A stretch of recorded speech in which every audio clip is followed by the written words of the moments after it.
185milessouth.com. Smash that Patreon button.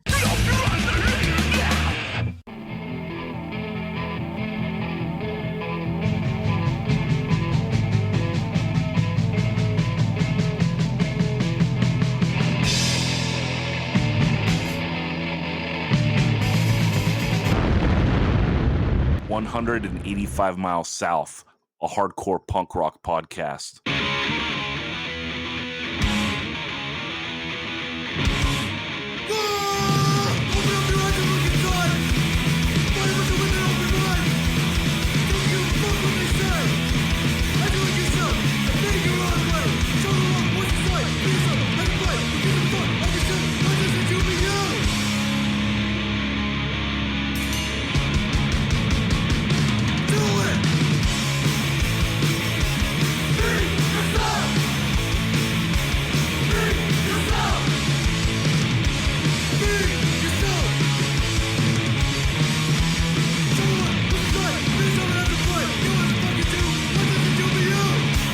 What's up, everyone? We are back and talking hardcore. Helping out, you know him, you love him. It is the best dressed man on the pod. It is Daniel Sant. What's up, Dan? I see a thing that I touched. Tell me about talking stage.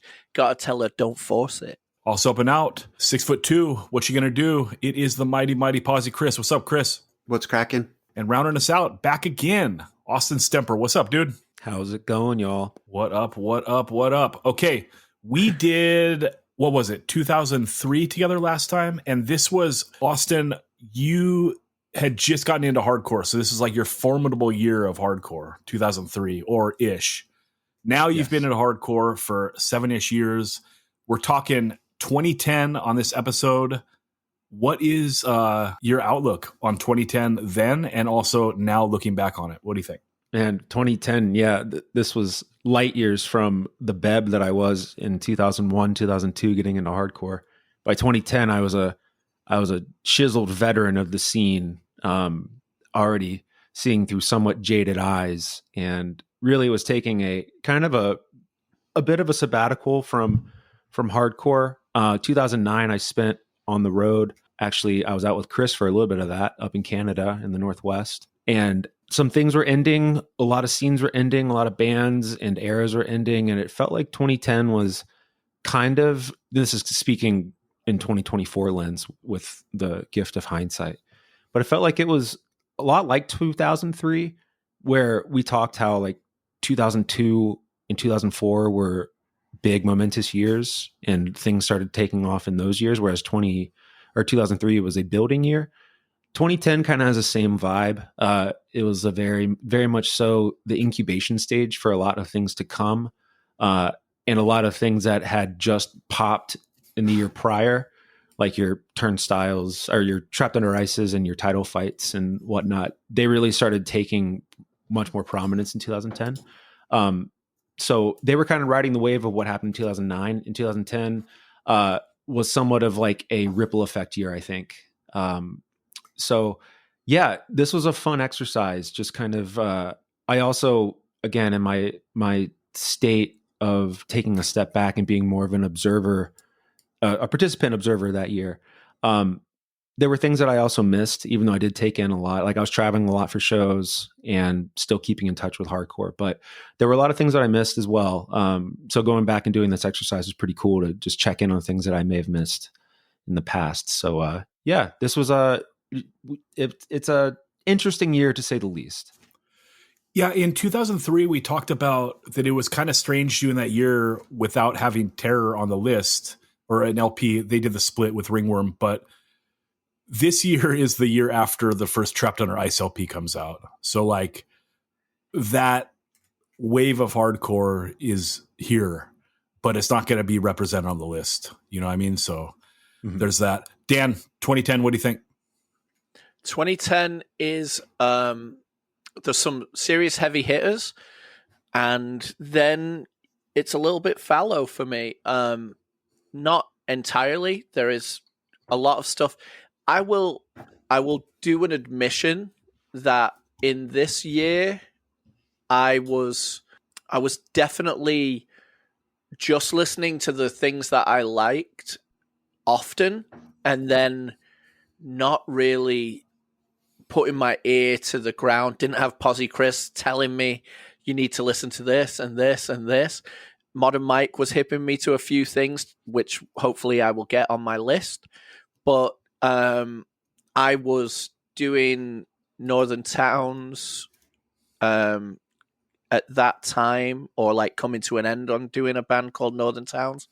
And so I liked my favorites, and this year was like actually discovering a few other things, but I still haven't had enough time to wrap my head around everything that is come out of this year. So I'm looking forward to what our playlist is going to be. Well, Dan, you chose the year, so there's that, right? Did I? I Yes. just thought we were just knocking year by year out, you know? Yeah. I didn't choose it as like, oh, this one is fucking epic. Yeah, like all the years, I mean, I guess not all the years, but when I first looked at this year, I was like, damn, this shit is kind of thin. You know what I mean? But like the longer you dive into it, the more and more stuff there is. And now inevitably I had like 30 things, and then I whittled it down to like 15 that I'm now going to try to get on my list of 6. So I don't know. We'll see. Chris, what do you think? 2010. Yeah, this is an interesting year because, like, for me, I mean, maybe not unlike the rest of you, it sounds like this was kind of like, this is one of my least active years in hardcore. Like, I graduated from college this year, was super focused on like the job search and like what was next after college. Also was fairly early on in like dating Avery, who would become my wife. So like a lot of like big life stuff going on, between a couple bands. Although that trip to Canada with Austin and crew was sick. Shout out to the Edmonton Water Park and just taking that place over. That was a lot of fun. You also have 2010 bookended by We Are One and Thorns Without a Rose. So like that's worth calling out right there.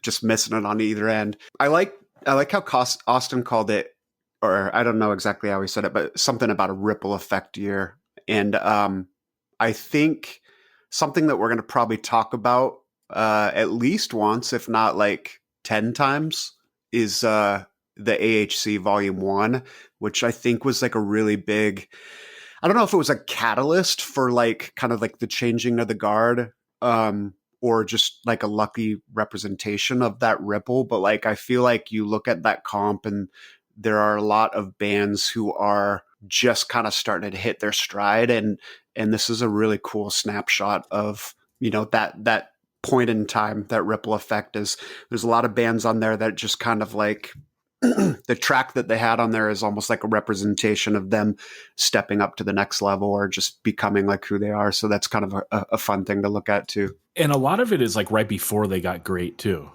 Like some of this is like them in like their incubation stage. But yeah, 2010, good year. It's the year I turned 30. So that's fucking weird as someone into hardcore. Yeah. And then for me personally, in playing in bands, Chris mentioned in 2009, Retaliate put out We Are One. And then somehow we turned around another record in 2 years in 2011 called Thorns Without a Masterpiece. A masterpiece of a record. Thank you very much. And so, yeah, I mean, I guess we were pretty active, although not playing that many shows like normal since we're all spread out.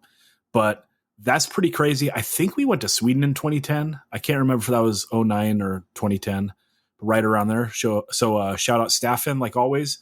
Also, we should mention for this year, we mentioned that it's coming off of Secrets of the World, but the build up for Terror Keepers of the Faith was pretty huge, and the record delivered, and it was just it was a big thing in hardcore. And I'm sure we'll talk about it because one of us has got to take one of the songs, hopefully me. And then, yeah, kind of a changing of the guard with that first America's Hardcore comp. Saying like, these are some of the important bands. And if you look down that list, a lot of those bands were for like, they're notable bands for like the whole next decade or further. So hell yeah, let's get into it. Dan, what are the rules of the Super 6 and what is the order of the picks? It just hurts to hear it called a Super 6. The rules are you can pick we do it in fantasy football style. There's a draft, and the draft this time has been Austin first, Chris second, Daniel third, Zach fourth. Not cursing it. And the rules are you take a song and you are trying to build the best representation of your love of that year. Later in the week, the 185 listeners will vote on who they think had the best playlist. We make six song playlists. You can have the same bands, but you cannot repeat the songs. And these are all from 2010. Okay, Austin, what is the greatest song of the year 2010? Man, after Chris gave the preamble for the America's Hardcore Comp, that was such an awesome project that was put together by Sam Triple B. I initially had a pick from that for my number one song, but I got to go true to my heart and what I know is the best hardcore song of the year. So I'm going to save my AHC pick for later. Hopefully it doesn't get sniped. And I'm going to go for the best hardcore song of the year. It's so good that it's referential to hardcore. The song is Hardcore for Hardcore by the Rival Mob. That song is just, it embodies everything that was going on in Boston around 2010 and in the early part of that decade. There was a post, it seemed like there was an intentional movement up in that area to kind of shy away from the more melodic hardcore style of bands from that region, you know, your Verses and your Have Hearts and Ambitions and all of that. And it was a concentrated effort for a lot of those people up there to strip back hardcore and just go as gnarly as they could, as fast as they could, and just go as roots with it as possible. Just zero pretense, zero bullshit. And this song, I think, is the best encapsulation of that record, the Hardcore for Hardcore 7-inch on 6 Feet Under, as well as just for the decade. I think it really kicks things off strongly. And yeah, as the song title is referential to, it's just it's a love note to hardcore and what it means to be hardcore. This definitely deserves to go first round. Chris, what do you think? I knew I wasn't gonna get the song because I had it number 2. We'll get to my number 1 in a second, but yeah, I mean, this is one of those songs that, you know, is about a topic that's been sung about since, you know, the genesis of hardcore. You know, hardcore. It's a song about hardcore, love for hardcore. But the hardcore for hardcore mantra is so simple and brilliant that it's new and refreshing take on that age old topic. And it, like, that mantra has stood the test of time. You know, how many GoFundMe's or whatever benefits where you've seen like the HC4HC hashtag, you know, or whatever, you know, just supporting the scene and supporting each other. Hardcore, I mean, it's a little bit of a turn on, you know, that hardcore for just hardcore lovers loving that sound, I guess, but more loving the community. But I think it still speaks to the simplicity of just that brilliant, you know, mission statement. And it's a ripping song, you know, hardcore for hardcore. What the fuck else? Austin, you did guest vocals on this, didn't you? Yeah, I did. I forgot about that, but yeah, I was up in Boston around the time that was being recorded, and we just swung by the studio and laid down backup vocals, and it was played piecemeal, as you know, as any good recording session is. You only want to do what you got to do, not kind of dilly dally around. So I was sitting there though. I was like, I want to hear more of these songs, because it was just, I mean, Rival Mob was the it band. They were so hyped at the time, and this 7-inch was so anticipated.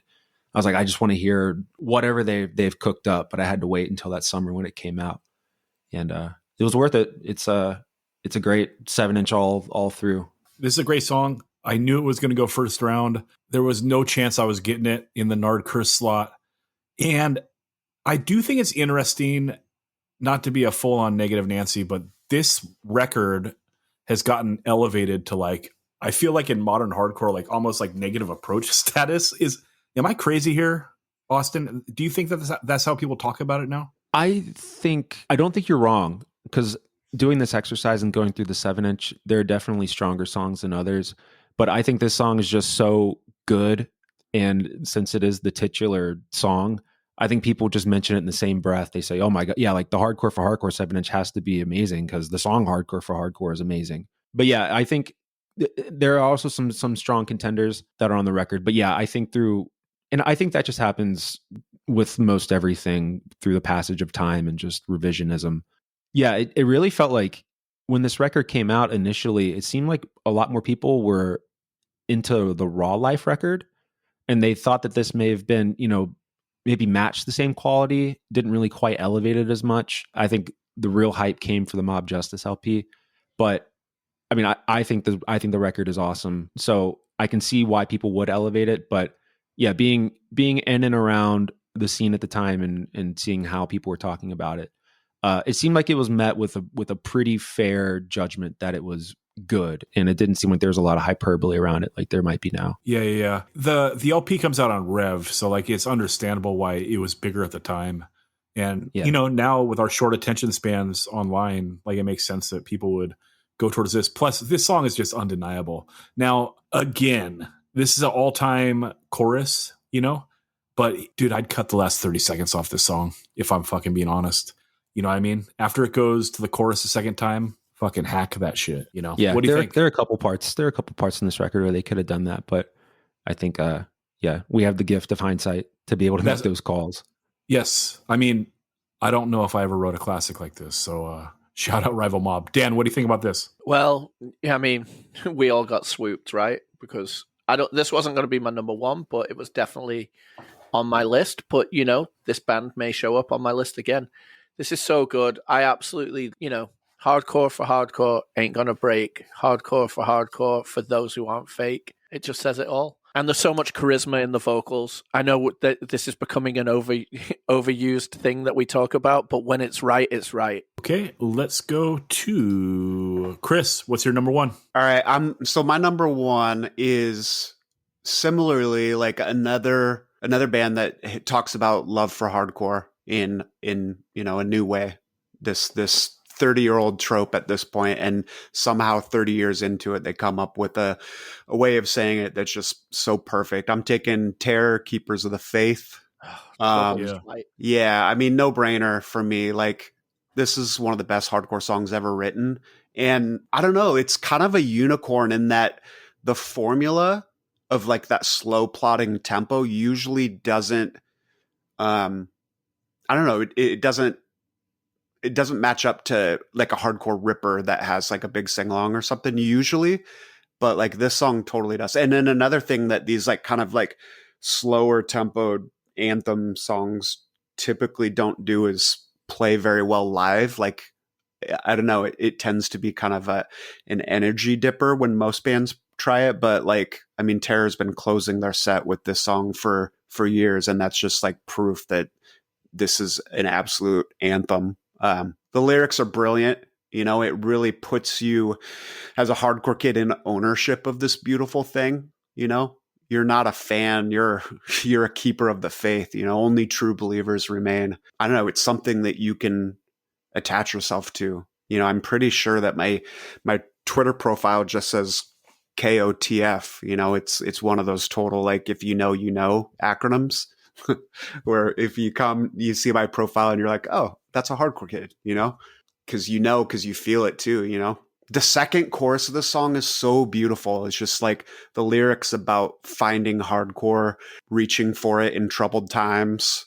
Like that verse really speaks to me in this song. And then like it has a lot of really cool accent parts, like David Wood backup vocals accenting, the vocal parts throughout. There's that big, long build-up bridge before the big sing-along. It's like, I'm by your side. And it's just kind of like building and building and building. And then all of a sudden it just busts into this huge epic sing-along. It's a perfect song. Dan, what do you think? Well, I mean, two absolute all-timers already taken. So 2010, you're coming hard. The thing that makes this song even better than if you just heard it and you knew it and everything about it it being like incredible, and the performance of the band, the sound, everything. If you were just like, oh, this is a perfect hardcore song, it's when you know Scott Vogel wrote this, it just takes it to that next level, because truly a keeper of the faith, you know, like someone who's doing this forever, and you can see why still on that path because of these words. Like Chris said, that I reach for you in troubled times part, like on the second verse, like, and it's just the perfect synthesis of knowing like a referential hardcore song that is just talking to the absolute part of you that identifies with this. Like it's, as Zach says, you know, the unspoken like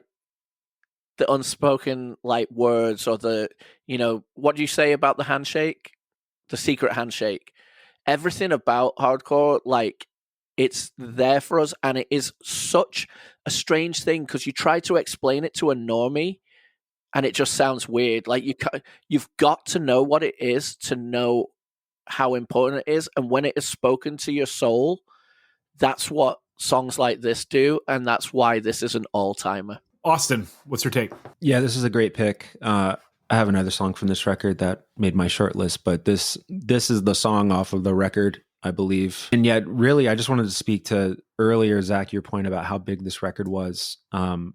Just the build up for this record and the promotion for it and the rollout was so strategic and so perfect that it felt so holistic, and it caught on like wildfire. And it was like the if you all are familiar with The Simpsons, like the Gabbo commercials that would for the puppet show that would just flash and all this like all this like flash, shock and awe. Just what was that? Oh my God. Like you'd look anywhere around the country that summer and you would just see the Keepers of the Faith stickers, the picture of the letters on the back of the jacket. It's just iconography really. And being at Sound and Fury that summer, it truly felt like being in like a campaign headquarter for hardcore, and Keepers of the Faith was the candidate at the time. And it was just like, I mean, to the point where I'm pretty sure Sick of It All had to play after Terror. And that was the first time that I've seen Sick of It All get absolutely smoked. And I love Sick of It All. And I think they're the best live band to ever play hardcore. But that was just like, that was Terror's summer, Terror's year. And yeah, that is the record of the year, the hardcore record of the year. So that's a great pick, Chris.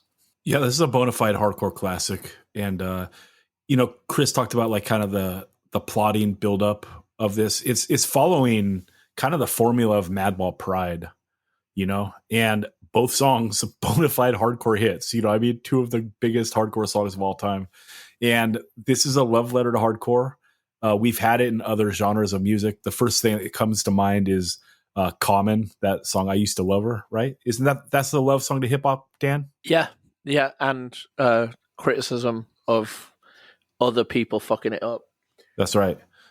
So, yeah, this song is great. Nothing really more to say about it except that it's a classic. And I mean, 15 years later, still ending the set with it. So that goes to show what a fucking hit this is. Anyway, okay, let's go to Dan. Let's see here. Dan, what is your number one?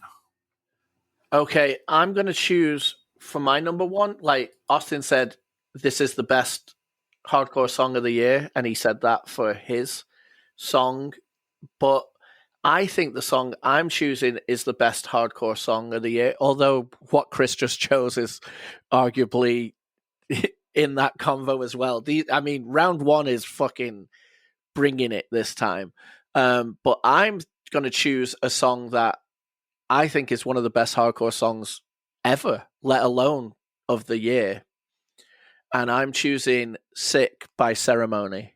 I think this is, not only am I choosing Sick, but I'm also choosing Into the Wayside Part 1 because Spotify and everywhere else does not have them separated, which will annoy Zach, but the way the drums come in after the Into the Wayside like guitar part actually really kind of enhances how this song comes rolling in at you.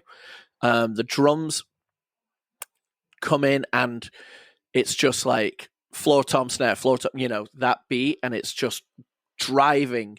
And then the guitar comes in, and then the guitar rings out, and the bass comes in, and it's just building and building and building.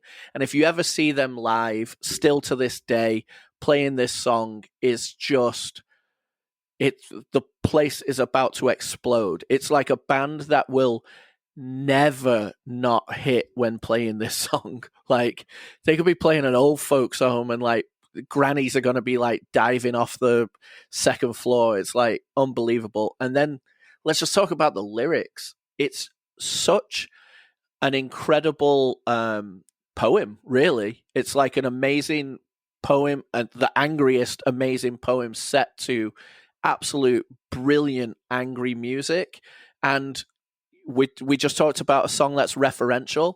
This is referential of being sick of everything, including the scene that you are, immersed in and expressing yourself through to an extent. So it's just essentially like a nonstop list of things you're sick of, but then you get to the like moshed out chorus, and it's just saying like, I'm sick, like almost like I'm mentally ill, but because you're sick of everything you're having to deal with in society. But the line that always has made all of us like our ears prick up is sick of black flag, sick of crow mags, that part. You just go, well, I don't know how to feel about that part. Well, I'm sick of black flag, but I think the song is an all-timer for punk and hardcore. I think it is an absolute fucking megaton song. So that's my number one. Austin, what's your take on this? Yeah, nobody does angst like Ceremony. I mean, I was just thinking about it. It's like, pack your fist full of hate, take a swing at the world. I got problems. I'm a fucked up kid. I got problems. I'm alone again. And then this song as well. I think, Dan, I also have this on my list, and this was my number one pick from that record. And I think this is the Ceremony record, Roanoke Park. It's like everything was building up to this record. They were getting faster and harder and more aggressive, more power violence inspired. And then all of a sudden it's just like they really fully lean into the Bay Area characteristics that they've come to really embrace and develop themselves under, super just weird Dead Kennedys, Nerve Agency, that the Into the Wayside really kind of shows those chops.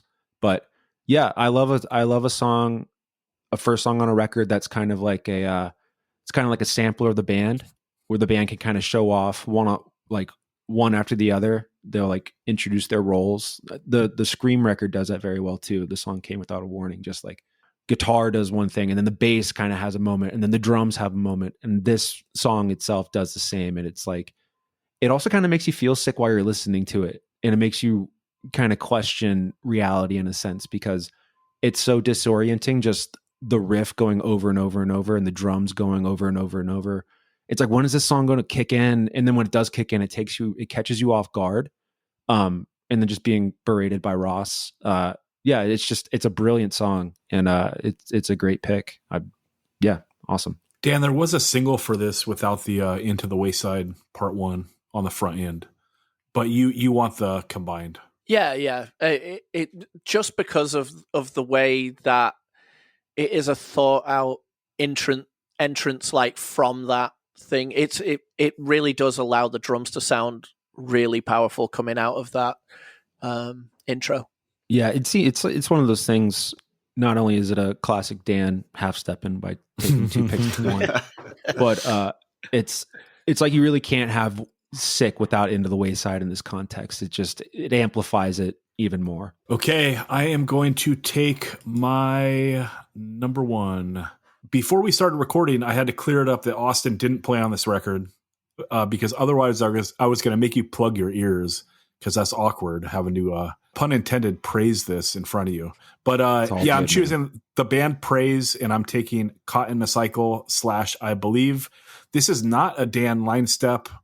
This was a Praise choice to make this like this on Spotify, which, if I'm being honest, is kind of annoying, but I do love both the songs, so that's cool. I will talk both of them. This is like probably, I don't know, do we consider Ignite melodic hardcore? I'd say if they're not melodic hardcore, then I don't know what is. Okay. So other than Ignite, the first LP, and Past Our Means, this is probably my favorite melodic hardcore. Oh, and Gorilla Biscuits. But this is so perfect, dude. It's like a mix between, I guess if I had to sum it up, like maybe a mix between In My Eyes and Battery. The guitar, like little licks, are so tasteful. Like a lot of fast melodic hardcore falls off the stick because one of the guitarists is like an octave oh dear, you know what I mean? It just does octave so much. This doesn't have that at all. It kind of has more so like Dave Smalley type little guitar licks that really, I don't know, they put sizzle on these songs. So Caught in a Cycle, fast verse and chorus, that guitar lick on the back half of the verse is so nice, dude. And yeah, those single guitar strums that go over the tom buildup when they're building into like that final vocal sequence is awesome. Again, like it's a nice little guitar thing. And that part on the end, the I keep on trying. So good, dude. And that's like what reminds me of Battery, this and the next song. You know, that you have like this super soulful vocal hook and sing along part, you know, that's like soul on the sleeve. This is who we are. Let's do this. Epic. And then the next song, I Believe, straight fast again, which is nice. Just break fast the chorus. I believe again. Dude, write a chorus. It's sick. And then that final sequence, the I believe I can make a change. I believe in a better way. It's that perfect up-tempo, mid-tempo.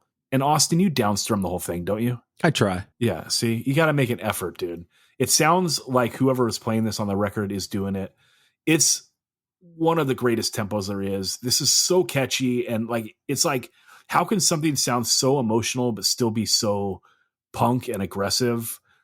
It's the best of everything, right? It's like punk is so great when you have like that juxtaposition of something pretty and something ugly at the same time, right? And so here you have like this tempo that is undeniably aggressive, but you have like, you know, heartfelt lyrics over the top of it. And it's like those two things meshed together make something awesome. And that's the best of punk and hardcore, in my opinion, when bands could do that. Dan, what do you think about this? What I love on the song Caught in a Cycle the most is that part where it breaks in the middle and it goes, I don't know how to describe those drums. It's like a slow, drawn out version of Youth Crew toms, but in a but the guitar is playing that like riff, and it's just full of, I don't know, for lack of a better like, you know, pointing it out to being similar to another band. It has a very turning point sound to me, and in the highest praise to that, because it is the way that a vocal can be delivered and be aggressive and tuneful, but also dripping with emotion. It's what Turning Point did the best, and it's what I think praise vocals like nail all the time, is that ability to express emotion but still be core as fuck. I don't know, it's fantastic. Yeah, anytime that a melodic hardcore band gets mentioned, like I try my best to never compare it to Turning Point or Dag Nasty, just because like that's what it always gets compared to. And sure enough, I said Dag Nasty and you said Turning Point, so this is an epic fail. But two of the best to ever do it. That's true. I love this 7-inch, and Aram put it out, and I mail ordered it from him directly. How about that? So shout out to Aram. Okay, let's go back. I was going to say, if you have any gripes with the Spotify formatting of those songs, you can either blame him or Ev, not us. Really? The label did it. We'll just leave it at that. What is going on here? Dirt. Come on, dude. Okay, let's go back to Austin for his number 2. I'm pretty surprised that my song is that this song is still on the list on the chopping block. So I'm going to go ahead and revisit the America's Hardcore comp. Actually, we haven't really talked it yet. Yeah, on the comp. Nobody's picked it yet. Let's dive in. Yeah, AHC was a super ambitious project that Sam had he had the inkling of an idea, and then it started to come together throughout the year. It seemed super just far fetched, like it would never really happen, because as I'm sure anybody knows who has done a comp before, they're like pulling teeth, and you're on, not only are you on one band's timeline, but you're on, well, let's see how many songs are on here, like 18. You're on 18 bands, different timelines, and it's just it's a nightmare. So it's a miracle this record came out, and it's a miracle that this song in particular was featured on it, because I think that this, as mentioned earlier, a lot of bands were launched from this comp, and this one in particular, I think, really did cement a band's career and legacy moving forward to where they became one of the biggest bands, not only in hardcore, but aggressive music in general.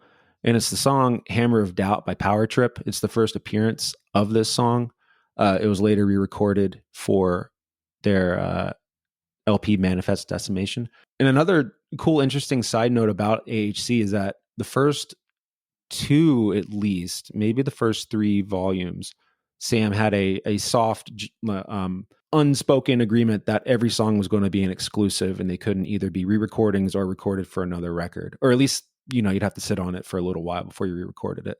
So that's pretty amazing to think that this song was just an exclusive comp track in 2010. And I remember seeing Power Trip maybe 2 years later at, must have been This Is Hardcore, 2 or 3 years later, and they closed with this song, and it looked like the 7th layer of hell of Dante's Inferno, just how people were reacting to it and the reception that it got. And from there, it was just like, boom, like a meteor, just seeing Power Trip take off and become what they became. So yeah, this is a cool, not only is it just an amazing song. And so, some may argue that it's not fully hardcore, that it's metal, but I mean, I think it's just an amazing piece of music. It's an amazing work.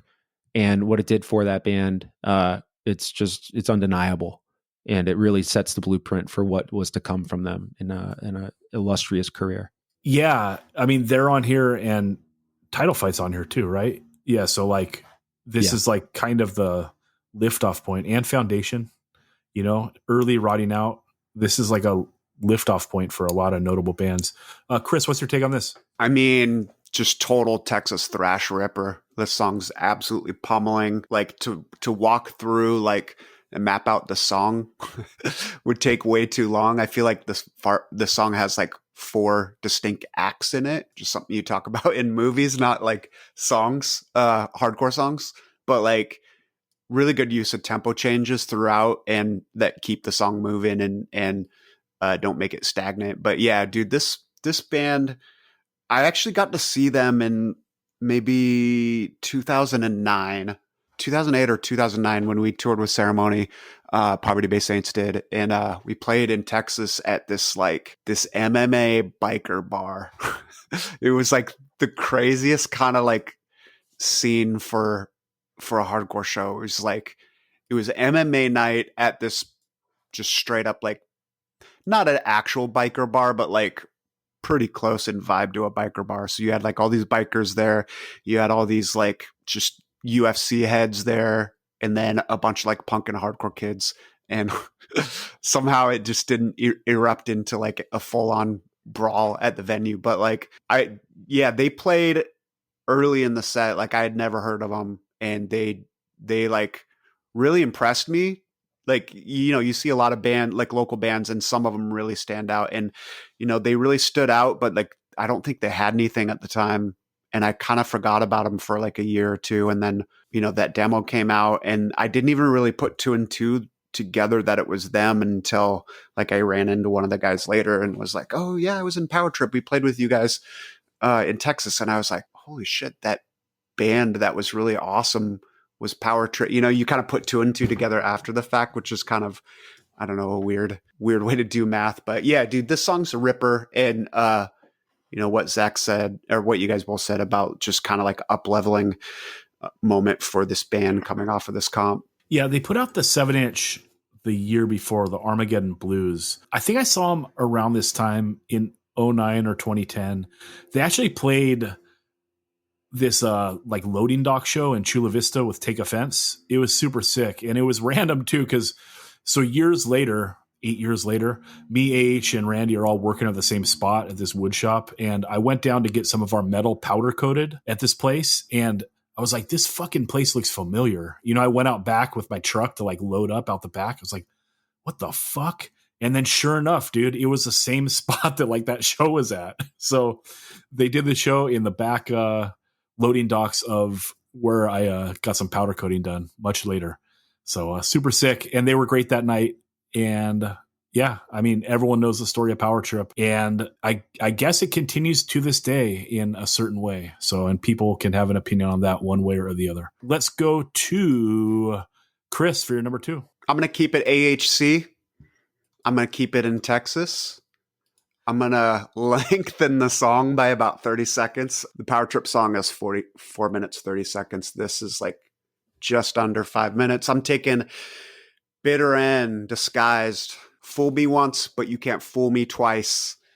This is, I don't know, like I hate taking songs for Super 7 that are 5 minutes long, but man, this is an absolute classic. And I don't know, it's again another song that has parts. You know, you have like this 30 seconds kind of clean metally intro, and then it does some like palm muted chunks that open it up with like maybe a wah-wah pedal coming in, but they don't get too crazy with it. Then the vocals come in so snarled. The recording and the production on this are awesome. Like Daniel's voice is like popping off the page. And then like there's some backup vocals on the chorusy part that really contrast Daniel's vocals really well, because he has this kind of like spitting punctuation, and then you know the part that comes in, false promises, straight fucking lies. It's more like Jamie Josta style kind of. And then like the way that Daniel just spits off of those lines, it just, I don't know, it works so well together. Held up my hand, got spit in the face. You almost have to like wipe the spit from your ears, because like Daniel's spitting straight into your eardrums on every word. And I just love like the punctuation, the cadence on the vocals. If I'm getting nitpicky, you know, on an all-timer of a track, probably could have ended at 301. Then it goes into that kind of acoustic guitar, kind of like bossa nova style interlude. But it's fun. Like it's a fun interlude and it works well. I could, you know, it wouldn't have hurt to cut it off, but it almost sounds like they kind of wrote it for the dude from E-Town to flow over, but like he didn't show to the studio. So they're like, yeah, let's just keep it an interlude. That's kind of in jest. Like it's really cool with that interlude. And then it comes back into, you know, into the vocal hooks again. Banger of a song. Sounds awesome. And like, you know, despite being 5 minutes, like my total ADD attention span can stay, you know, focused on it, because it's just really well done. Dan, what do you think? I think it is really sick. What Chris says about the vocals, especially with the Josta-esque not guest vocals, someone else in the band doing those parts. It's so sick. It's almost like full on Connecticut vocally, because he's like giving you kind of like almost an Aaron death threat, and then the Josta part on the thing. It's really good, but I am 100% in agreement with Chris's 25% of saying it could have ended at 301. I 100% think it should have ended at 301, and then it would be even better. They do an LP this year too, Guilty as Charged. It had been 3 years since they did Climate of Fear. Climate of Fear is awesome and has like an iconic cover too. But yeah, Austin, what do you think about this? It's funny that this song and the Power Trip song are going back to back, because to tie it kind of together, the first time that I met Blake from Power Trip, he was it was that summer 2009, and he was filling in for Bitter End on bass, and we're kind of like, oh, who's this kid? And I think with like maybe 2 or 3 shows left on the run of shows that they were doing with us, he's like, oh, hey guys, sorry, I got to go. I'm starting my senior year of high school, so I got to bail on the tour. And we were like, you're like 16 or 17? What the fuck? And then it goes to show that he dropped Hammer of Doubt the next year, and it's like, oh, okay. So he's got it going on. And this song is just, it's so audacious. Like I think to counter what you two have said about the length, I think it's perfect. I think if you got the swagger like Jacob does writing this music. Like, just let it go, man, because it's perfect. I have so many friends who are not Bitter End fans, but they think that this is the best song, not only best Bitter End song, but the best song on the comp and the best song of the year. Shout out Zach and Kenny for being in that court. But yeah, this song's amazing. Bitter End is the best New York hardcore band to not be from New York, in my opinion. They're so consistent, and they have 4 records now, I believe, by 2024, and they're all incredible. This song is just, it's another next level song. And if you see this song played live, it's like for the real heads who know this comp inside out and know good hardcore, that'll get them on the dance floor. Okay, Dan, let's go to you for your number 2. Where do you turn when you've got no place to go? I won't live by your rules. These are the sounds of the underworld. Now, the way this song Stick Tight by Terror comes in, where do you turn? Oh my God, it's so good. And then it breaks and it goes to a super fast guitar part, and then it comes back in. Drunk and fast and straight. This is, Keepers of the Faith is 1A. This is 1B. Like, it's just right behind it.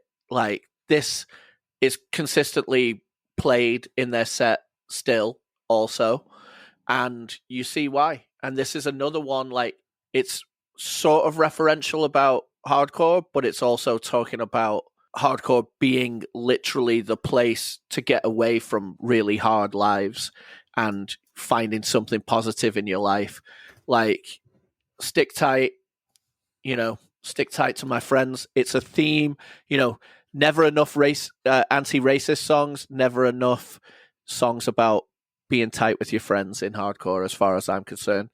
I love this song, and Terror on top. Yeah, I was on the fence if I take this first round or second round, because I wanted that praise and I wanted this really bad. So Swoop, this is an all-time Terror song, top 10 Terror song. I like it more than Keepers of the Faith.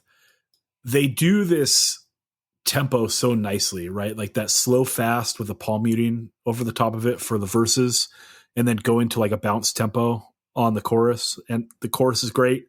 It's like they're running back like that, the intro statements like a different way, with like a different tempo. This has like one of the best Terror bridges as well. I mean, I guess that seems weird to talk about for hardcore. Oh, I really enjoy the bridge, but it's great, dude. They stick with a bounce tempo coming off the second chorus, and the way that they go back and forth between like the ring outs and the palm muting is fabulous. Like the blueprint for that in like the hard style is that song Boxed In by Sub-Zero. But like, this is right there. I mean, Terror, masters of the craft. So yeah, it's great when they do it. And then Vogel has like one of my all-time favorite Terror lines on here too, when he says, "I'll walk the line of truth and honor." So good. And he almost hits notes on it, dude. It sounds so sick. And then into the Stick Tight, and after Stick Tight, one of their sickest mosh riffs there is, and then they run it back another way when they bring it up to the mid tempo and they're out. Pretty perfect hardcore song, dude. This is a great pick. I love it. Okay. This is like Terror's, like kind of like the start of the second half of their career. Like it was almost like a reset, like the buildup for this was so epic and shit.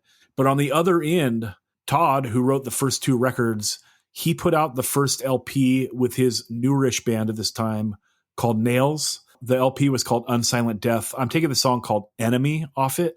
And to bring it back to like a Terror song, I love when Todd writes these songs that are like mosh burgers. You know what I mean? Or I guess we should say fast part burgers, because basically you have like start with a mosh and you end with a mosh and you have a fast part in the middle. Like that song on the first Terror record, Nothing to Me, that's like maybe my favorite Terror song. And this is kind of the same formula. You have that huge mosh riff to start, then it blasts fast, and there's like the starts and stops in there that like show like this band is about brutality, but it's also about precision. And then it busts into a normal fast beat. And that's kind of like the Nails signature, is like going from the blast to like a regular fast, which is, it's this wild feeling. You get like this slowdown when you're moving from like one beat to the other, but it's like the beat that feels like it's slowed down is still an insanely fast, straight double time beat. Yeah, and then it runs the mosh back again. You know what I mean? So perfect song is probably out in, I don't know, a minute and a half or something. Maybe it's a minute song. I don't have it in front of me. And then also, like, we should mention, Nails never gets praised for the lyrics, or I've never seen it. But like, this is if you look at the lyrics and Todd, like, this is a pretty personal song. And so he should be commended for putting this out there. So yeah, respect on the lyrics too. This song is a total package. And that is my pick. Nails, the song Enemy. What do you think, Dan? Yeah, you couldn't have said it better, because the part, like, where it goes from the mosh into the blast, like, the level of precision that a band needs to have to nail that, like, I mean, I couldn't do it. Like, I couldn't sing to that. I obviously couldn't play music like that. Like, and then it goes to what would be a fast beat to any other band, like, coming out of that. So, and I really do love the description as, well, a mosh burger, but the patties are the buns, and the bun in the middle is just the blast beat part, But I'm glad you pointed out the lyrics, because, like you said, I think a band like this that does a lot of blast beat and, like, crust parts that are so egregious and meant to really test you, like, orally. I think that sometimes lyrics and stuff like that go amiss in that, and these are very good written lyrics. I think it's a great song, great pick. All right, let's go to Austin for his round number 3. All right.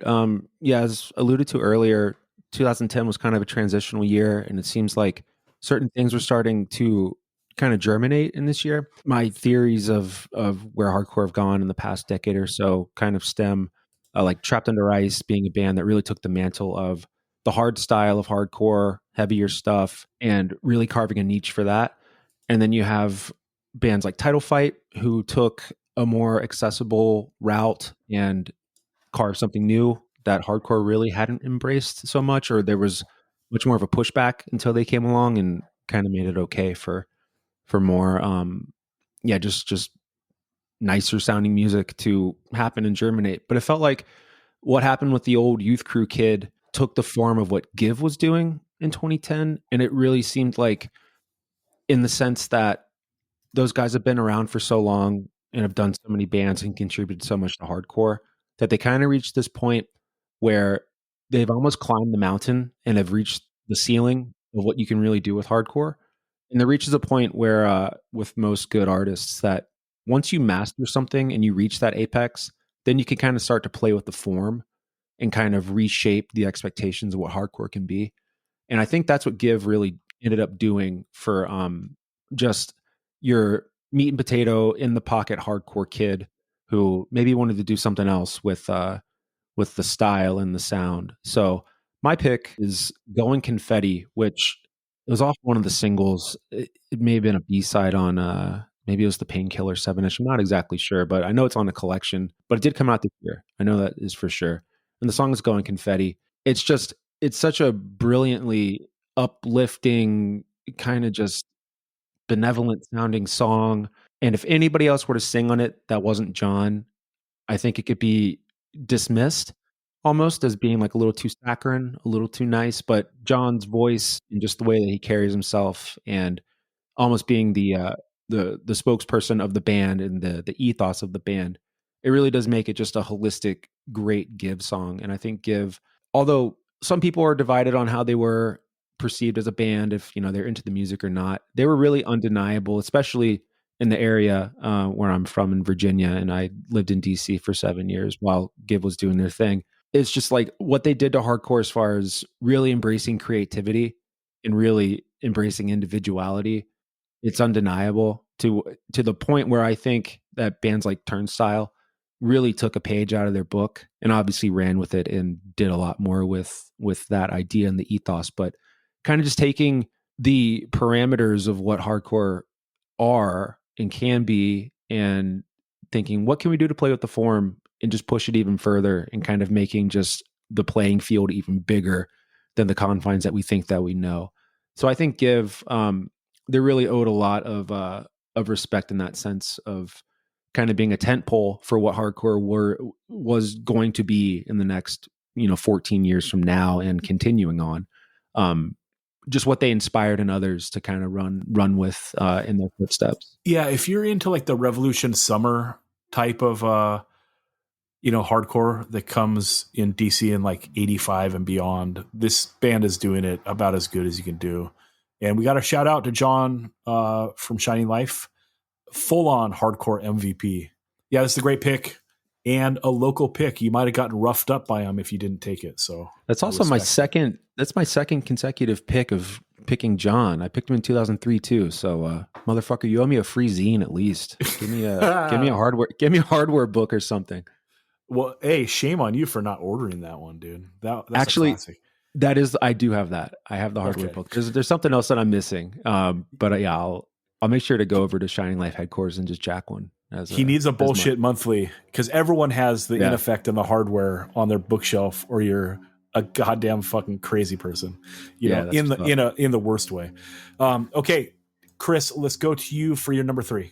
You got to get that Contention fanzine. That one's a good one. Shout out Matt Smith, friend of the show. You know what? In semi-Contention and hardware vibes, I'm gonna take my next pick. Probably around 2011, maybe. Austin maybe can tell you the actual year. I went to a show with a bunch of bands I wanted to see, and one band I had never heard of, but went home just completely blown away and in love with this band I had never heard of before. And that band was True Colors. I'm going to take the opening track off their 7-inch, My View. This is just 100% real classic Youth Crew.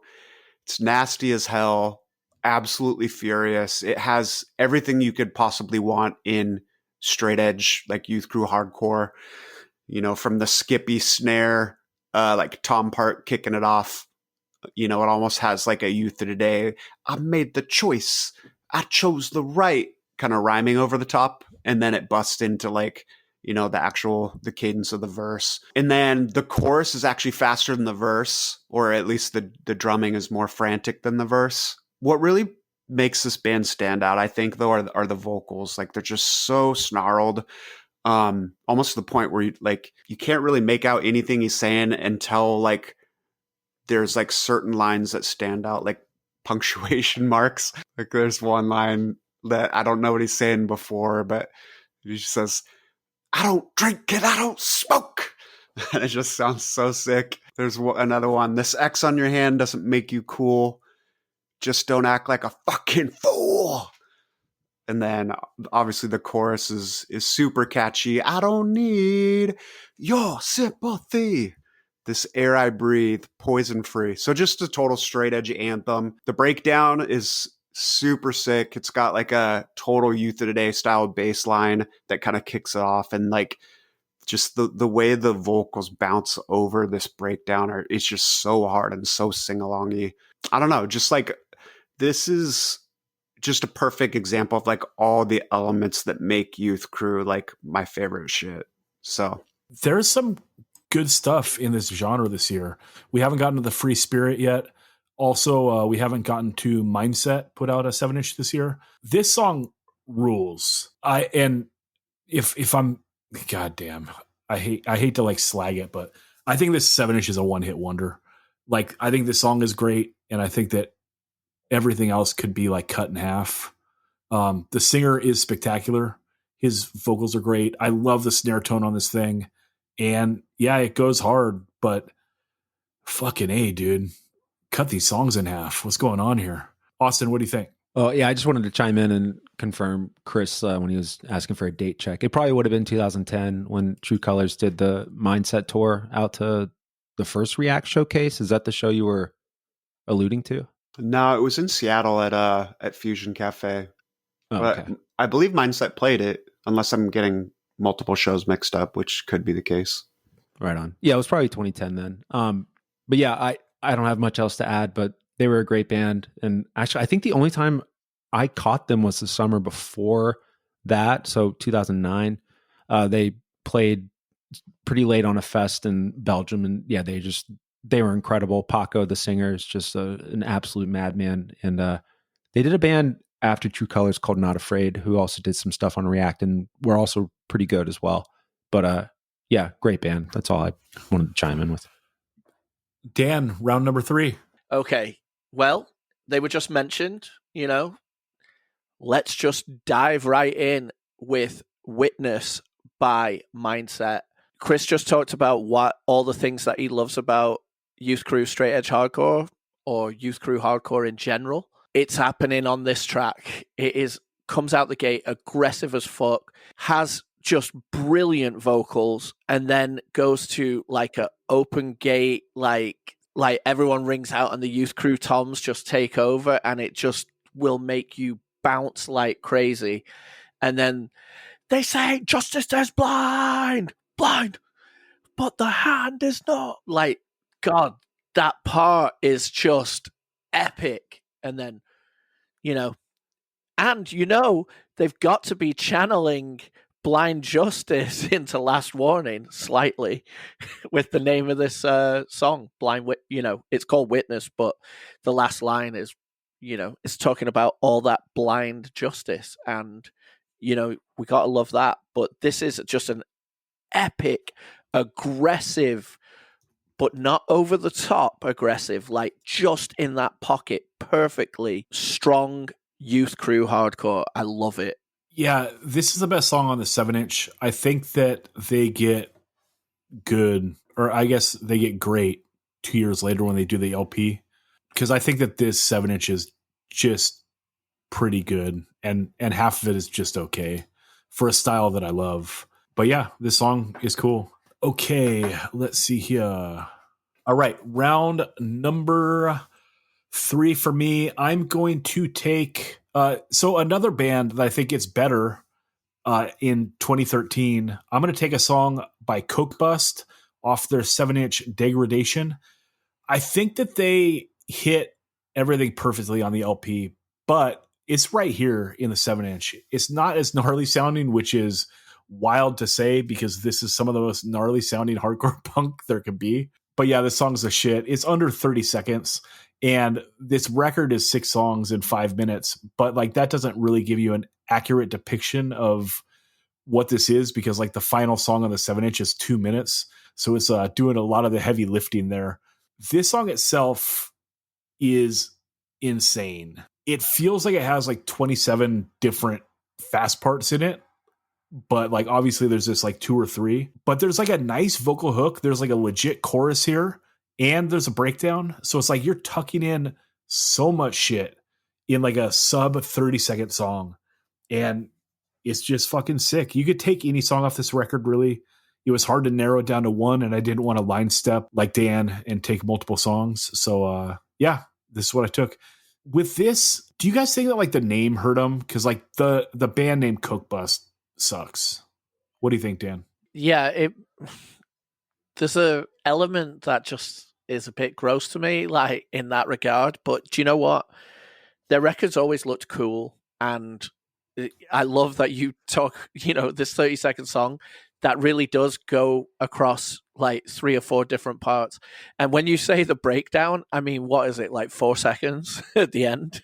Yeah. Like it's great. I mean, I think maybe the name did hurt him. They still have thousands of listeners, so you have that. I just wonder if, because you're right, the imagery is awesome, the songs are awesome, they put out multiple great records, and I just wonder if they're like regarded as one of the greatest power violence bands of all time if they have a good band name. You know what I mean? Like I never fucked with them before they came to California once and stayed with me. You know what I mean? So like that was like 2013 because Staffen from Sweden came with them. Before that, I was like, a fucking band named Coke Bus, get the fuck out of here. You know what I mean? But then it's like they won me over by like being such a great band. But I can't be the only ignorant motherfucker that is writing this band off because they have a stupid band name. You know what I mean? It's just like, think about it. Nails. You know what I mean? Like, what if their band was called Bratwurst and their album was called Hold the Onions? You know what I mean? Like it wouldn't be the same. It's Then like, they'd be on Fat Records. yeah, I mean, that shit matters, dude. You know what I mean? So, yep, I'm with you, Chris. Let's just throw out shitty band names in the chat. It's going to make for terrible radio. Yeah, I think that they suffered for the band name. You know, a band name's a band name. You either have a good one or you don't. It really, what comes down to it is if you have tracks or not, which Coke Bus does. I think what also kind of hurt them was that they were a definitive, declarative straight edge band, and they kind of lived within two different scenes, where it's like, you know, the fast core power violence world probably didn't give a shit, or they may have thought that it was, you know, they're probably square for being straight edge, and it seems like existing in, you know, with straight edge being more of a hardcore, capital H hardcore terminology. I think a lot of hardcore kids thought that they were like too punk or too fast, too punk. So yeah, I think that was kind of where they almost like fell between the cracks almost. But yeah, this record and the record they do in 2013 Confined, it's great. They're both great records. I mean, they still have like 8,000 monthly listeners, though, so we shouldn't be shedding a tear for them too much, right? That's a sick amount of listeners for a band that's not active. Yeah, So. and they toured a lot. I think they don't tour. I mean, not a lot of bands still tour, definitely after COVID, that were around then. But when they were a band, they went all over the place. It's like they would spend months in Europe and just kind of like squat over there and hang out and then just do another tour. Yeah, it's crazy. I remember Nick Tape, he lived at the house that we all lived at in DC, and he would be home for like 2 or 3 weeks at a time, and he would sublet his room, and he would we'd have like 12 people living in the house, and he would end up sleeping under the dining room table on the carpet, like in a sleeping bag. And it's like, dude, it's crazy that you live in this house, but you've subletted your room, so you're relegated to sleeping under the table while people are like watching TV and eating dinner. It's fucking crazy. Up the punks. What's up? Okay, let's go back to you, Austin, for your round number 4. All right, I'm gonna go with another band that, whether or not objectively they are considered one of the greats, I think just subjectively what they did for hardcore and kind of doing away with pretenses and really embracing individuality and putting that out on Front Street. I think they did a lot to help hardcore find its sense of fun and kind of just like lightheartedness again, but still doing it in a package that's still true hardcore, and hardcore for, you know, the real heads out there who love just the good shit, you know, fast parts and good breakdowns and skank parts. So I'm gonna go with the song "Be Yourself" by Free Spirit. This 7-inch. I think a lot of people globbed onto the demo because it was such a return to kind of like what Stomp and Think did with their worship of the late 80s New York hardcore sound. Free Spirit did with the straight ahead approach with, you know, kind of like Tommy Carroll vocals and just the fast songs. But yeah, lyrics about being yourself. I mean, it's pretty self-explanatory with the song title, but yeah, like just really embracing your own path and going down your own path. And I think that they're just an admirable band for doing so. And I think that the members of the band were true individuals in a sense, that they all stood out on their own. They all had their own vibe, their own identities. And yeah, I think that they were just one of those bands that, looking back on it, when everything is said and done, there will be a blurb about them, at least, talking about their importance and what they did to hardcore, to kind of just bring it back down, to strip away pretenses and kind of just make it fun again. Like, have fun at shows, do your own, like, just do your own shit, do things yourself, print your own merch, you know, dub your own tapes, just, yeah, do it yourself. Dude, this is so good. I actually had never fucked with a 7-inch before. And then in looking for this year, or in looking through this year, discovering this, because I think, Austin, you might have talked about this. This is a great 7-inch. I think that I probably saw it back then, and this album cover is god awful. Like, for a hardcore record, this is one of the worst hardcore album covers of all time.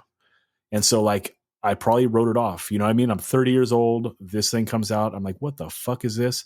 I want hardcore bands to like embrace being hardcore. And like, is kind of weird because musically, this is about as good as it gets for like fast, abrasive roots hardcore.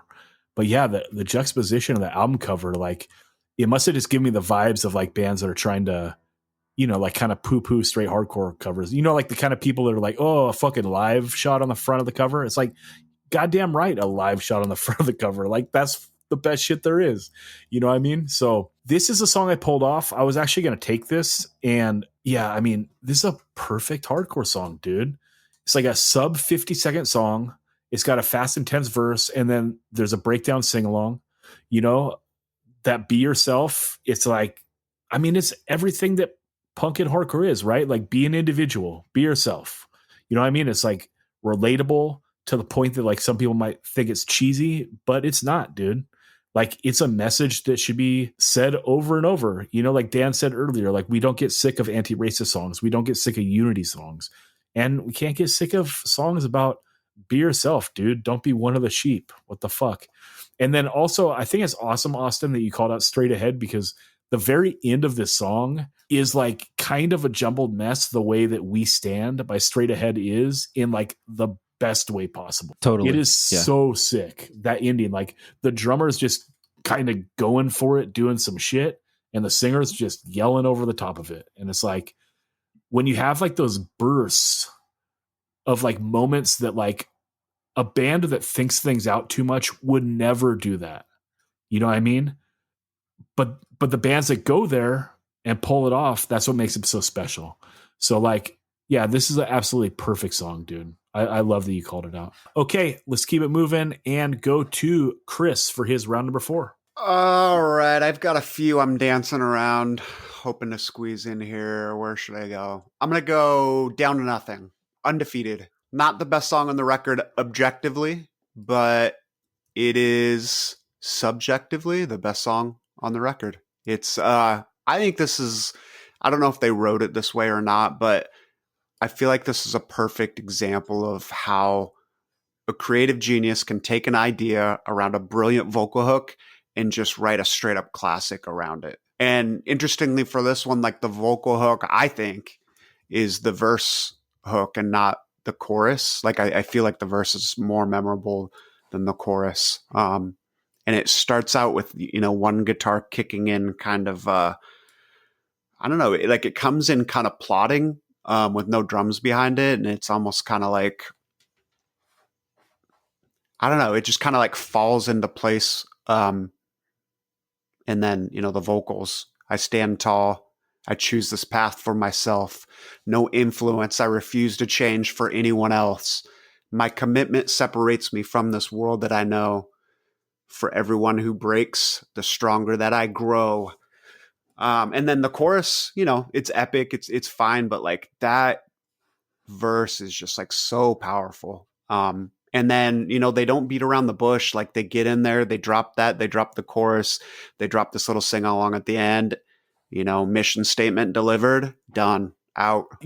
Those parts when it cuts out and it's just a singing and the guitar, like going back and forth with coming in with the drums or not. Total side by side, living alive vibes. What do you think, Dan? Yeah, this is so great lyrically and musically, and the way the vocals are recorded, like they sound so good because they're just sitting above the music, but also being immersed in it at the same time. I don't know if that makes any sense at all, but I'm just like, they stand out so much, but they also like are, I don't know, they're in the pocket.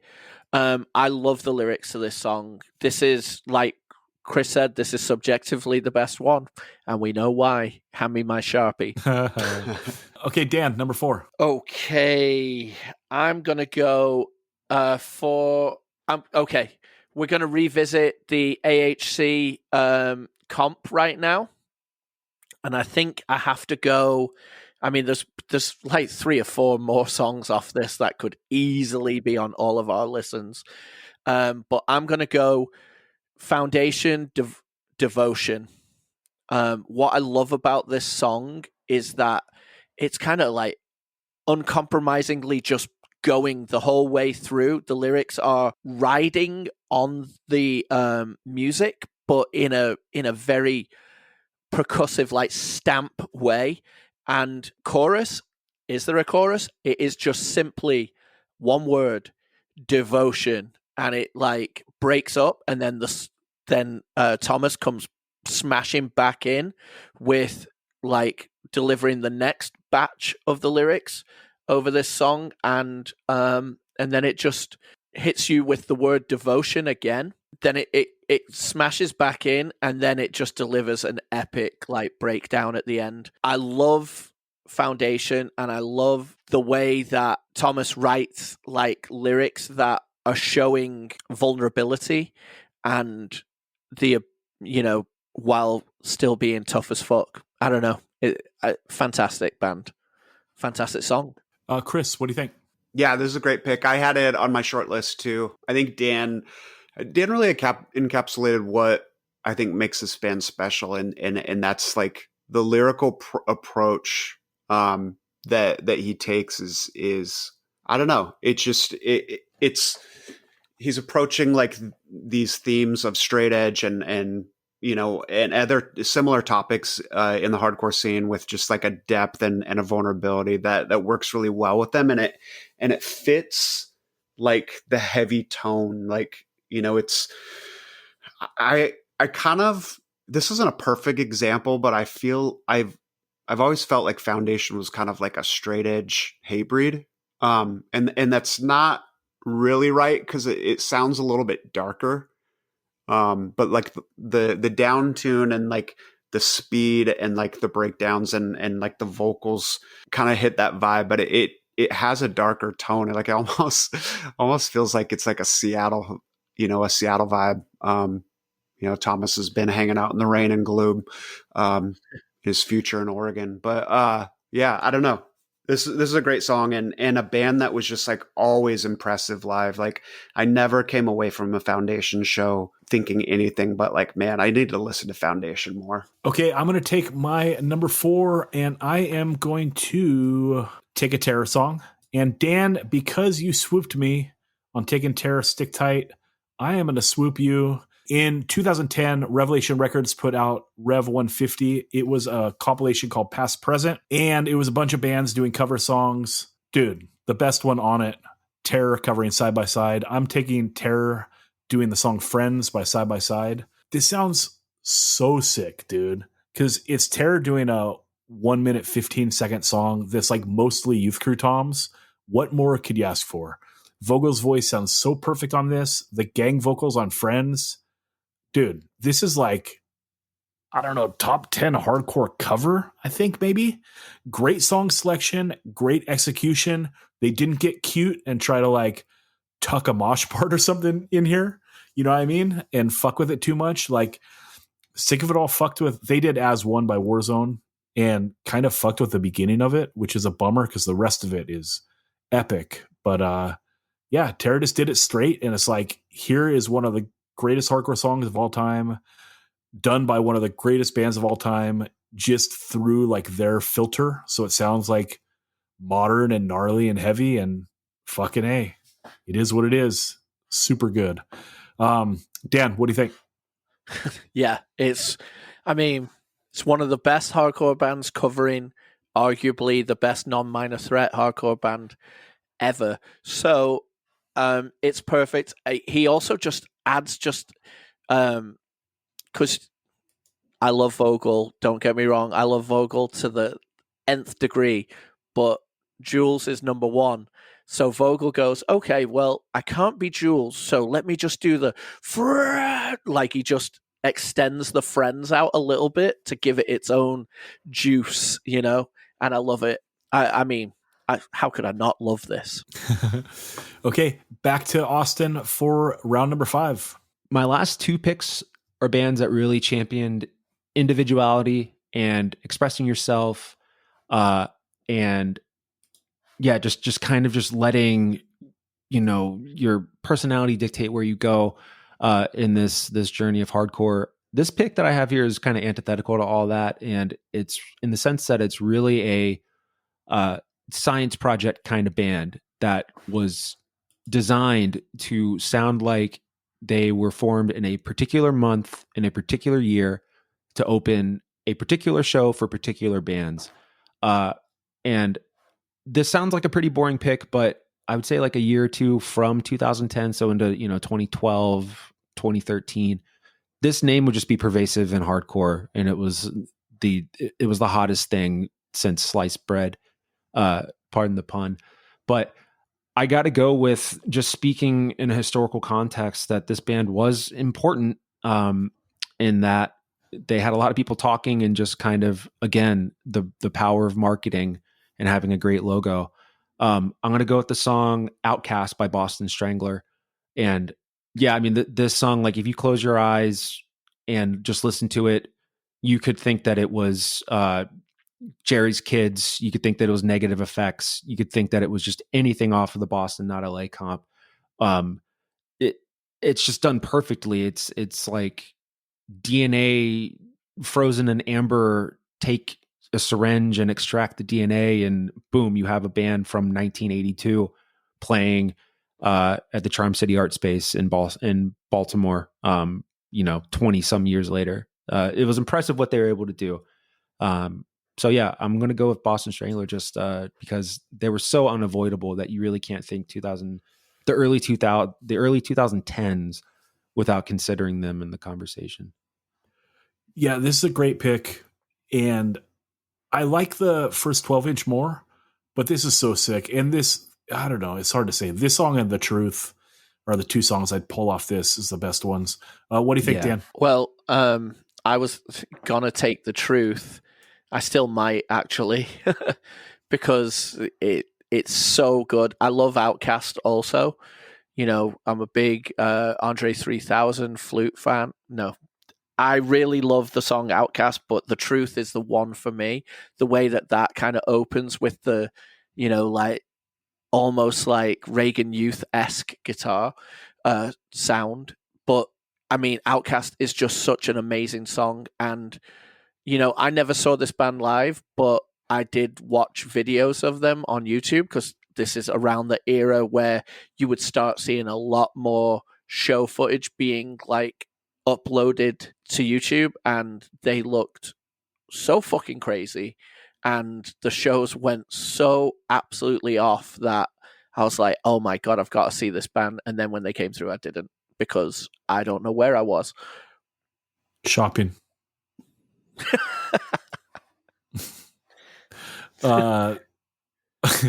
Chris, let's go to you for number 5. All right, man. How'd I come now? All right. Okay. I'm going to come back to Praise. I'm taking the song Healing. This is maybe my favorite Praise song. The lyrics are just phenomenal. Andy is one of my favorite lyricists in like the history of recorded music. He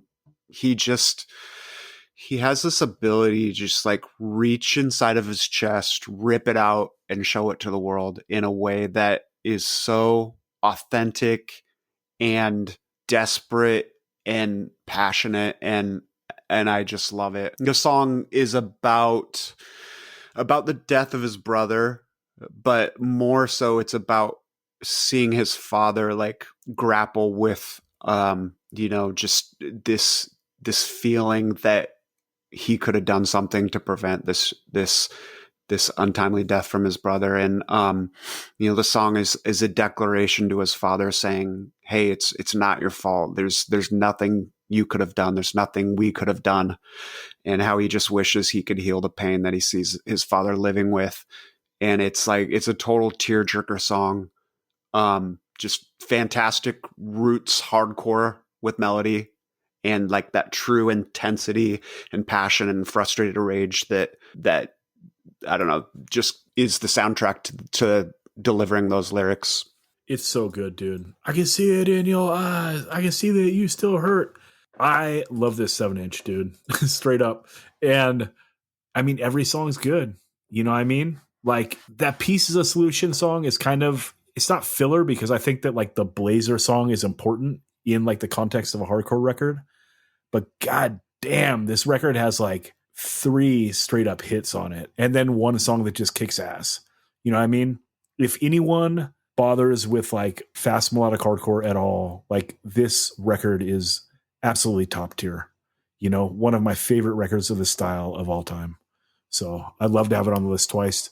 Okay, Dan, let's go to you for round number 5. Okay, I'm gonna shift gears away from all of this amazing, like full on hardcore, and I am gonna bring in one of the best songs of the year that is slightly outside of that genre, and it is by Hardskin, and it's off a 7-inch that's a split with a band called Blotto, and it is the song Deborah Services Limited.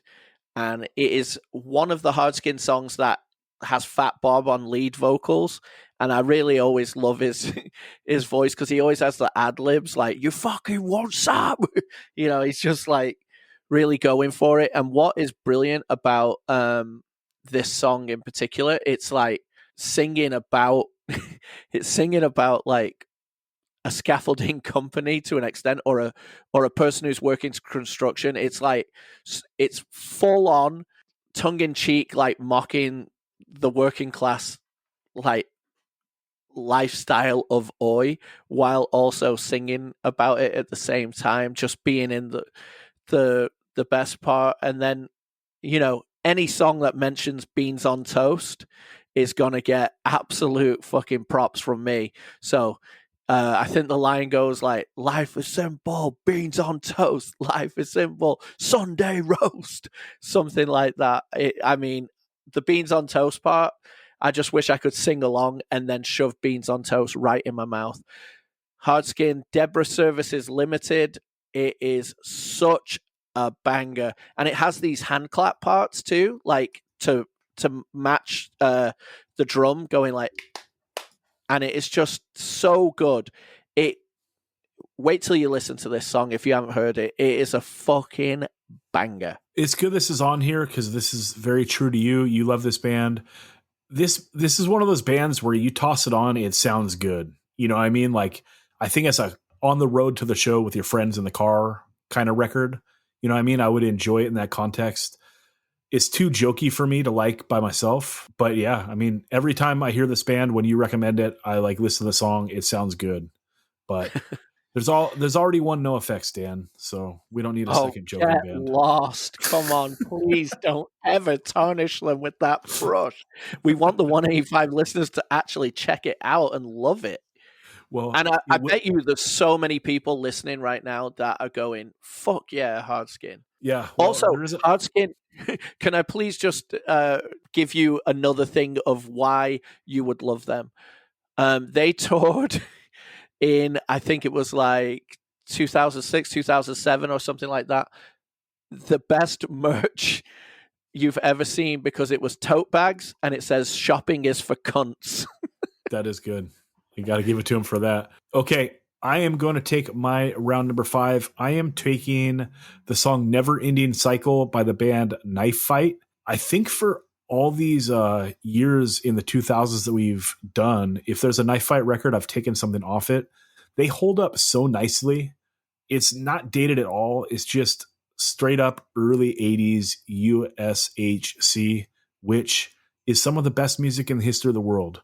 And this stuff does sound a little different than their other stuff because the guitar sounds super gnarly. And I wrote John to ask if this was drop tuned or not, because it sounds that way when you listen to it the first time. It sounds like it could be like a sheer terror guitar, you know, but he said it wasn't. So there's that. Fast verses, slow choruses, verse, chorus, out. You know what I mean? Straight to the point, zero bullshit. And the choruses are catchy. You know what I mean? I like to have a fucking vocal hook. I want that pylon part. You know what I mean? Never ending cycle. It's like you hear it once, you know it, and you can sing along. You know what I mean? Straight up, zero bullshit, perfect hardcore. All right, it is time for the heartbreak round. We go back to Austin for his round number 6. All right.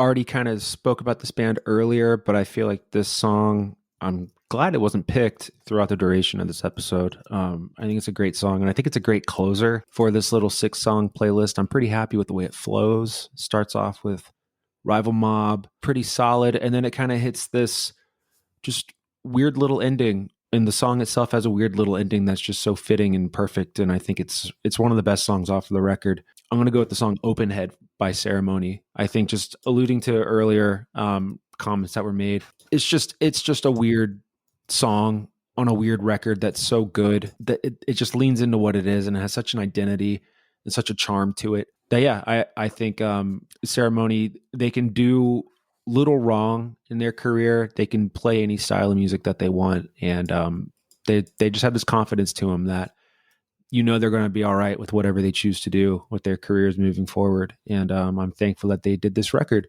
because I think it is their best record, and this is one of the best songs on it. And and kind of a theme of just individuality of the song and the lyrics, and kind of just treading your own path. That seems like it's been a common theme on this playlist of mine. So happy to have it. Happy wasn't sniped by any of you guys. So yeah, I'm going to go with that Ceremony song. Dan, what's your take on this, and how does it stack up to your pick? Well, my pick smokes it, but this is the number 2 song on the LP.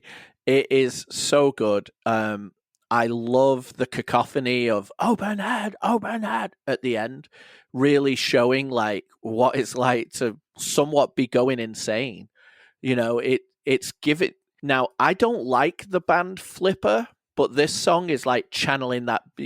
Austin said it earlier, channeling a lot of the Bay Area wackiness of like being individual within punk and hardcore, and that I feel like this is channeling a little bit of that Flipper, and of course DK, but more so that on this song. And it is just so clever. The song, the way it goes from open my head, like it trods along, but then it gets more and more wild and crazy near the end. And it just really delivers in the mission statement of what the song is about, musically and lyrically. It's a fantastic song. All right, Chris, Heartbreak Round, what is your final pick? I have like 3 songs that I'm like teetering on. I was hoping someone would pick one, but I was gonna come back to Coke Bust for Prove You Right. Yeah. But I'm gonna leave that on the honorable mentions, and I'm gonna take Title Fight off the AHC Dreamcatchers. This song is more roots hardcore than kind of what this band became known for. Like certainly on the melodic tip, but it's a fast song most of the way through until the breakdown with some melody. And these kids, they're core lifers, got to hang out with Ned the other day, and he was telling me about how he just picked up the Brotherhood 7-inch. Like, I don't know, like this isn't my favorite Title Fight song, but like there's a Title Fight song there, and it's a good song, and I want to grab it to fill out my playlist. So that's where I'm going. I think this is sick, dude. I love this era of Title Fight. I think that people don't talk about Saves the Day in like high regard, but I love that first Saves the Day record. And in the way that first Saves the Day record sounds like they're trying to be Lifetime, this to me sounds like them trying to be Saves the Day. Like this sounds so much like that first Saves the Day record, and so does a couple of those early 7-inches. And I love that vibe, dude. Like it's fast, stripped down, simple melodic hardcore that always has some sort of hook in it. And like number one thing between of like Lifetime and that first Saves the Day and this Title Fight era, the songs are short, dude. That like matters. Like all 3 of those bands I named, like if the songs were 3 minute long or 3.5 minutes, like get the fuck out of here. I'm not going to like it. But because there's so much brevity, they're just awesome. I dig it. I think this is a great pick. Chris, I'll circle back to you. You wanted to say another thing? Yeah, I think this may be like a comp that maybe like the 3 of us might, or like 3 of us on this pod might get, and there might be like 2 other listeners that get it. But like when I first saw them with their sound and the way that their live performance was like a hardcore show, it reminded me a lot of that band Towards an End. And I never actually got to see them, but I remember seeing videos of them playing Gilman, and it was like this, I'm going to use this term and I hope it doesn't come off the wrong way, but kind of bubblegummy fast hardcore that had like a hint of like boy band influence in it, but it worked really well from them. And like their live shows were intense because they were like going off like, it's like watching a youth crew band. Like they would be jumping all over the place and jumping into the crowd, and people would be stage diving in huge sing-alongs. And so, yeah, when I saw Title Fight, that was like, for the first time, that was kind of like the band that really kind of harkened back to. Okay, let's go to Dan for his heartbreak round pick. All right, I guess we're going back to AHC. I am taking Soul Sucker from Backtrack. I love the vocal performance on this song. That sounds so cheesy. Sorry, everyone out there. I just love the way the vocals sound on this and the delivery, and I love that just how hard this song is. And it's following, interestingly enough, it's following Devotion, my foundation pick. So on the comp, I think that's pretty great. So the thing that I love on this song in particular is the part, like the build up to the break, where it's like, but now this world I'm living in is self-destructor, and it then fools in my way. Like that part's so good. I think this is an amazing song, and it is a really amazing song on an amazing comp, and it stands out to me. But the great thing is this band was going to go on and to do even bigger things and even better things. But I really loved this, dalliance with them, like having their own sound on this comp. Yeah, their LP is the following year, the Darker Half LP. I think that this recording is pretty rough. I don't love this, although I think the song is good, but I do think it's held back a bit by a not great recording. But goddamn, the next year, Darker Half. So this comp is really got some heavy hitters on here. Yeah, but this is a good pick, Dan. Hell yeah. Okay, I am going to take my heartbreak pick, and I think I'm going to take the song Nuke Abuse by the band Kulo. Now, most people have one Kulo and two Nalgas, but this year we have two Kulos. They put out two records. This is the first year that they start putting out records, and this one, Military Trend, is awesome. Their catalog is about as solid as you can get for a hardcore punk band. But yeah, this song itself, it starts out with like a super catchy riff over like an up-tempo, mid-tempo, which I love, and then it breaks fast and just sounds totally out of control. But there are things that hold it together, like the little guitar licks that come on the chorus, and then it's very catchy. Nuke Abuse. It's like it's another song where you hear it once, the chorus, and it's like you can rage the whole song, but there's something that holds it together. It's not just 90 seconds of insanity. Like there's a method to the madness, and like this is just so well done for hardcore punk. For modern shit, it's about as good as it gets, like when they're at the top of their game. So yeah, I don't have a whole lot to say about this. People are pretty aware of this band. The catalog is solid as fuck, and that's that. Dan, I didn't see you chime in the chat. You got anything on this? Just if you want to talk about Coke Bus suffering from the band name, what about this? Yeah, I think this might go to like Austin's point before, like that they kind of dabbled a little more on the raw punk side of the scene, and so there you can get away with having a wilder band name, where like the straight edge hardcore scene is a little more straight laced. I don't know. Do you think that's fair? Yeah. Okay, let's go to honorable mentions. Dan, you can kick it off. Okay, I'm just going to tell you to listen to every other song on Keepers of the Faith. That's great. Okay, Austin, honorable mentions. All right. Bitter End, Disguised, Into the Wayside Part 1/Sick, Terminal Addiction, both by Ceremony, Escape from Death, Black Breath, Thrilling Murder, Nightbirds, The Truth, Boston Strangler, Minefield, Rival Mob, Marissa Windoslavsky, End of a Year, Stick Tight, Terror, Hold Your Ground, Damnation AD, also on the covers comp, the past present comp, and X Treatment by Stick Together, which is not on Spotify.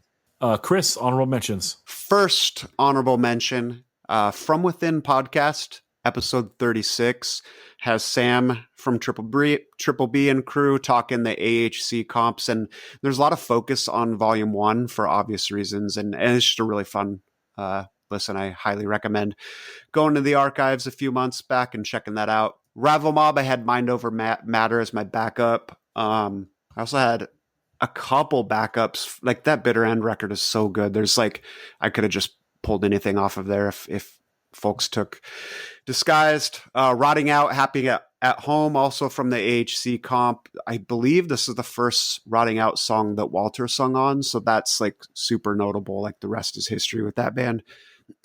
Black Breath, Ceremony, Disengage, Common Cause, Get the Most, Vacant State, Stick Together, Betrayed, Vaccine, Trash Talk, all had awesome releases that had some great songs on them. I won't get into individuals, but yeah. Okay, Battle Ruins, the song Blood Eagle, Bitter End, Corrupted Souls, Born Low, No Wake, Boston Strangler, The Truth, Cola Freaks, Sten.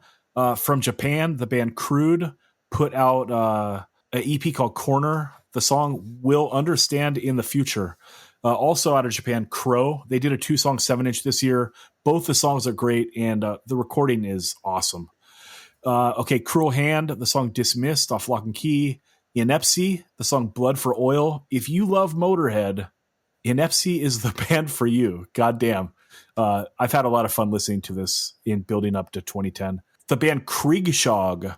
This band put out a great record in 2024. Here is their first LP, I believe. The song Purpose off it is on my short list, and it ended up hitting the honorable mentions. Madball put out an LP this year. It is not one of their best LPs by far, but the song Shatterproof off it is great. It's Freddie and Roger both getting down on a track, and Freddie sounds great and Roger sound great. So, and the lyrics are fucking awesome. The band Needles. This is a Martin Krudos band. The song I took was Cuff Beat Lock Up off the Desastre 7-inch. And if anyone has the 12-inch that has these 2 7-inches on it, get at me. I would really enjoy it. I think it only came out, I think it's a Euro release, and not a lot came out over here. So if you got that, get at me. The band Nightbirds, the song Thrilling Murder. Shout out Austin for taking the same thing. That was my song 7 or 8, so it almost made it on. Piece by Piece, All My Life I Say Fuck You off their self-titled LP. Restitute out of Finland. I'm not even going to try to pronounce the song, but it's maybe I will try. Imishilitu. It's pretty wild, dude. This is a 2010 LP from a band that put out their first record in 1982, and it is sick. It is sick, dude. Okay, Rival Mob, Face to Face with Your Executioner. Rotting Out, Happy at Home, Soul Search, Reasonable Doubts. And also, finally, we got a shout out to the Earthquake Split CD, which is World of Pain, Zabalba, and Ruckus. That thing is sick, dude. And someone should put it out on vinyl. So that's what's up. Okay, Dan, final thoughts on the year 2010. Wasn't as bad as we thought, right? If there's a lot of good stuff left on the table. I think it is. The only reason that it feels a little bit is because of my involvement in the year was not as active as I should have been. Shame on me. But this was a really great thing, and I love hardcore, and I love talking about it. Dan, it is funny that you chose the year, and then your wrap up of the year 2010. It wasn't as bad as we thought. You know, we want to keep you on your toes. And what I will say is that you were line stepping all over the place, picking 4-minute songs on your honorable mentions, but calling us out for picking 4-minute songs on the pod. You know, shame on you, Zach. Hey, I didn't put them on the playlist, so that's what's up. Chris, final thoughts on 2010? 2010, good year for hardcore. Austin, what's your final take on 2010? 2010, better year for hardcore than we initially thought. Yeah, 2010, not as bad as Dan thought. Shout out. Dan, where can the people Love that find you're you? lumping me in. Do I want to read from the group chat? The tomes and tomes of the other three people here saying, "Oh yeah, this fucking sucks." Well, newsflash: I'm the only one who I picked it because I like to challenge the competitors in a Super 6. Soon to be Fab 5. Okay, Dan, where can the people find you? You can find me on Instagram at Southpaw Instagrammer. Chris, where can the people find you? Chris Williams 51 on Instagram, Twitter. Austin, where can people find you? At Stemper Tantrum. Oh, yeah. Everyone, get at the podcast, 185 Miles South at gmail.com. There's also a website, 185milessouth.com. There's a playlist there for every episode. Also on Spotify, you can find it that way. And maybe I'm still writing on Substack by the time this comes out. So check that out as well. And we're also on Instagram and all those too. Everyone, Hardcore Rules 2010. Pretty sick year, dude, looking at it. So there's that. And hey, it wasn't as bad as Dan thought. Like we said, 2010 rules.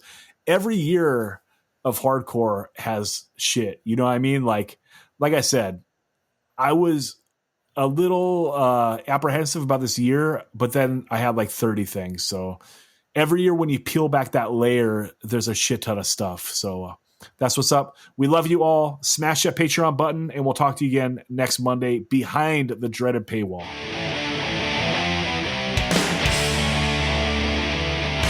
No return, no way back. A friend's a friend, and that is that. I won't fall with my friends. We'll stand it tall until the end. Friends, friends, friends, brother to brother. Friends, friends, friends, supporting each other. If they need help, I'll be there. Bend over backwards because I care. They'll back me, I'll back them. We'll stand it tall until the end. Friends, friends, friends, supporting each other. Friends, friends, friends, brother to brother.